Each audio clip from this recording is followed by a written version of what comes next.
aumentando o seu conhecimento. Qual a bateria ideal para tocar o som do seu carro?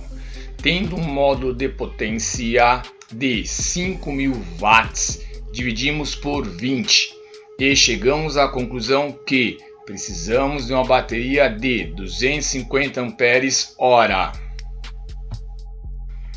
Porém, a fonte para manter as suas baterias, pegamos então a amperagem total de suas baterias, que é 250 amperes-hora, e multiplicamos por 30% e chegamos à conclusão que precisamos de uma fonte de 75 amperes para manter as suas baterias.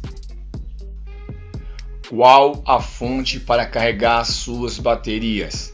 Tendo então um total de suas baterias de 250 amperes-hora, multiplicamos por 10% e chegamos à conclusão que precisamos de uma fonte de 25 amperes para carregar as baterias até atingirem 14,5 volts. Qualquer dúvida, deixe seu comentário no canal, se inscreva, compartilhe o vídeo e obrigado!